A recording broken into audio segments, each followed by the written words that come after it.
Inflation is where there's an increase in the general price level, so the purchasing value of money decreases. Here are 8 negative effects of inflation. If the value of money falls, the value of your fixed salary or wages will also fall. You can buy less with the same amount of wages, reducing your standard of living. The same is true for your savings. If prices rise, the real value of your life savings will decrease, so you can buy less with the same amount. If the value of savings is falling, people may save less. This may leave fewer funds available for others to borrow. If people can't borrow or have to borrow at higher interest rates, we may have decreased investment in the economy, reducing long-term economic growth. Inflation can also mean an economy is less competitive. An increase in the domestic price level will mean domestic goods are relatively more expensive than goods produced by other countries. This will mean there is less demand for the country's exports.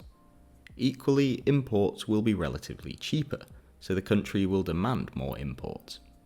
Both of these factors will contribute to a trade deficit. This reduces demand for domestic products, so local businesses will have reduced sales. This can lead to firms going out of business and higher unemployment. If there is high and volatile inflation, this will lead to more uncertainty around the future price level. There is also uncertainty around monetary and fiscal policies. For example, the central bank may increase interest rates to fight against inflation. This uncertainty about the future may make businesses less likely to invest, as they find it hard to calculate expected returns on long-term investments.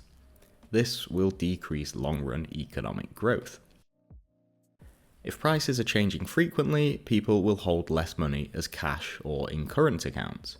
Metaphorically, this means you have to make more trips to the bank, which will wear down your shoes. This is why this is known as shoe leather costs. Businesses will also have to update their prices regularly if there is high inflation. This will lead to costs such as printing new menus or updating signs. Firms may also lose customers as they keep increasing their prices. If we have very high levels of inflation or hyperinflation, this can make people's wages and savings completely worthless almost overnight. This can even lead to poverty and starvation in extreme cases. Check out this video to see the reasons why our measures of inflation may be inaccurate, and subscribe to add some econ to your subscription feed.